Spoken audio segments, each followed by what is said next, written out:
दर्पण दृश्यमान नगरी तुल्यं निजान्तर्गतं पश्यन्नात्मनिमायया बहिर्वोद्भूतं यथा निद्रया यत्साक्षात् कुरुते समये स्वात्मानमेवाद्वयम् तस्मै श्रीगुरुमूर्तये नमः श्रीदक्षिणामूर्तये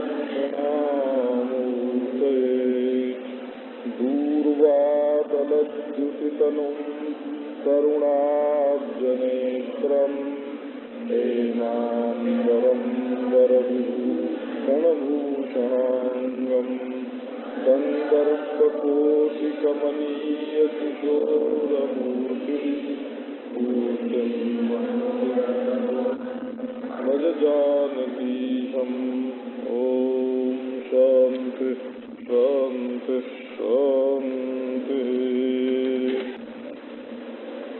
चलत महाधुनि गर्जति भारी गर्भश्रमहि सुनि निशिचर नारी नांगी सिंधु यही पारही आवा सबद किलकिला कपिन सुनावा हरखे सब बिलोकी हनुमाना नूतन जन्म कपिन सब जाना मुख प्रसन्न तन तेज विराजा इन्हें श्री रामचंद्र कर काजा मिले सकल अतिशय सुखारी तलफत मीन पावती बारी चले हरख रघुनायक पासा पूछत कहत नवल इतिहासा तब मधुबन भी अंगद सम्मत मधुफल खाए रखवारे जब बरजई लागे मुष्टि प्रहार हनत सब भागे जाई पुकारे ते सब बनौजार जुबराज सुन सुग्रीव हरख कपि करियाए प्रभु काज सियावर रामचंद्र की जय। जब चलने लगे हनुमान जी तब उन्होंने भारी गर्जना की। वो जानते थे कि ये राक्षस हैं, बाद में कुछ न कुछ अफवाह फैला देंगे, ये कह देंगे गांव में फैला देंगे कि वो बानर चुपके से भाग गया हम लोगों के डर के मारे, तो फिर रामचंद्र के दूत की प्रतिष्ठा कम होगी और जो हमारे ये लंका जलाने से और रामचंद्र की कीर्ति के गान से जो मनोवैज्ञानिक प्रभाव पड़ा है नगर वासियों पर उसको ये कम करेंगे कि वो तो चोरी चोरी भाग गया। तो इन्होंने कहा नहीं, हम खुले आम जाएंगे। गर्ज जैसी भारी बड़ी भयंकर गर्जना उन्होंने की। और एक काम इससे और हुआ कि गर्भ श्रवण सुन निशिचर नारी, ये निशिचरों का जो वंश आगे चढ़ने वाला था ना, ये सब पैदा होते ही बड़े बलवान हो जाते। अब जो महीने दो आध महीने में पैदा होते वो भी होते, वहाँ वंश चलता। तो बोले कि अच्छा एक पीढ़ी अगली तो खत्म कर चले।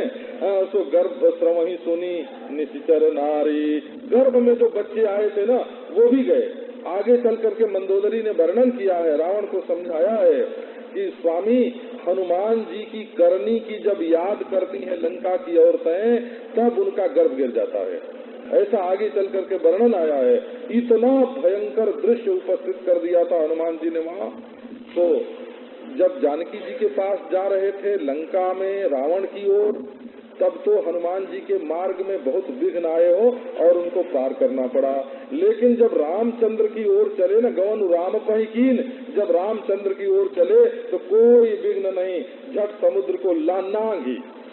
नांगी का अर्थ है कि जैसे रास्ते में कोई नाली होए, इस पार से पांव उठाया और उस पार रख दिया, लांग गए, है ना, लांग गए। कोई चीज नाली पड़ी है बीच में, इधर से उधर लांग गए, वैसे समुद्र को वो लांग गए। और आ करके कपियों को किलकिला शब्द, जो बानरों की खुशी का शब्द है ना, एक तो कटकटा ही, एक तो कटकटाते हैं और एक किलकिलाते हैं। तो उनके प्यार का शब्द है किलकिलाना और नाराजगी का शब्द है कटकटाना। तो ये किलकिला शब्द इन्होंने सुनाया। अब तो हनुमान जी को देख के सब हर्षित हो गए और कपियों ने समझा कि हमारा नया जन्म हो गया। भागवत की प्राप्ति, भगवत भक्त की प्राप्ति से भी नया जन्म होता है। हो सबके मुख पर प्रसन्नता आ गई, तन में तेज छा गया। सब लोग कहने लगे कि कीन्हे श्री रामचंद्र कर काजा। और हनुमान जी का मुख प्रसन्न था, उनके तन पर तेज विराज रहा था। सो देख करके उन लोगों ने समझ लिया कि इसने रामचंद्र का काम बना दिया। अब सब गले लगने लगे हनुमान जी के, बड़े सुखी हुए, जैसे छटपटाते हुए मीन को, मछली को जल की प्राप्ति हो गई हो, और सब आनंद में भर करके रघुनायक के पास चले। ये हुआ कि अब यहाँ बैठ के समय देर नहीं करना चाहिए, जल्दी चलो भगवान के पास। तो समाचार सब रास्ते में चलते चलते पूछत कहत नवल इतिहासा। रास्ते में वो छेड़, क्योंकि हनुमान जी बताते नहीं थे कि हमने क्या क्या वहाँ किया, बहादुरी की बात अपने मुंह से कैसे कहें, तो छेड़ छेड़ के वो पूछते हैं बारंबार, तब हनुमान जी कुछ बताते हैं। तब भी ये बात उन्होंने नहीं बताई कि विभीषण जी को, रावण के सगे भाई को, हमने रामचंद्र जी के पक्ष में कर लिया है और उसने सीता जी का हमको पता बता दिया और वो हमारे पक्ष में मिल गया और वो हमको रखने को तैयार। ये बात नहीं बताई, क्योंकि इतने बानरों के बीच में ये मंत्र बताने लायक नहीं था। और लंकिनी को जो मारा था, लंका की अधिष्ठात्री देवता जो है, उसका जो वहाँ से उच्चाटन किया था वो भी नहीं बताया कि लंका तो अब मृतक प्राय हो गई, कि ये बात प्राणहीन हो गई, ये बात भी नहीं बताई थी। सो बड़ा सुंदर इतिहास हनुमान जी के जीवन का ये पूछते हुए कहते हुए चले। और जब किष्किंधा के पास आए तो वहाँ मधुबन था, सुग्रीव जी का वन, बड़ा सुंदर वन है। रावण के पास अशोक वन है, इंद्र के पास नंदन वन है, तो सुग्रीव के पास भी मधुबन है। अयोध्या में प्रमोद वन है, शंकर जी के पास काशी में आनंद वन है। ऐसे अलग अलग वन हैं बड़े सुंदर। तो ये सुग्रीव का वन है मधुबन, उसमें खूब शहद होती है, अच्छे अच्छे फल होते हैं, फूल होते हैं, तो सब राजभोग्य हैं। अब युवराज तो अंगद साथ ही, सो अंगद ने कहा कि भाई सब लोग भूखे हैं, आओ खाओ मजे से। अब मीठे मीठे फल, मधु भी खाने लगे, फल भी खाने लगे। अब पहरेदार सुग्रीव की, भाई खास राजा के लिए है, तुम लोग कैसे खाते हो।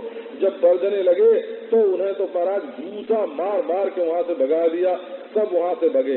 और जा करके सुग्रीव को पुकारा उन्होंने कि युवराज अंगद जी ने राजवन को उजाड़ दिया।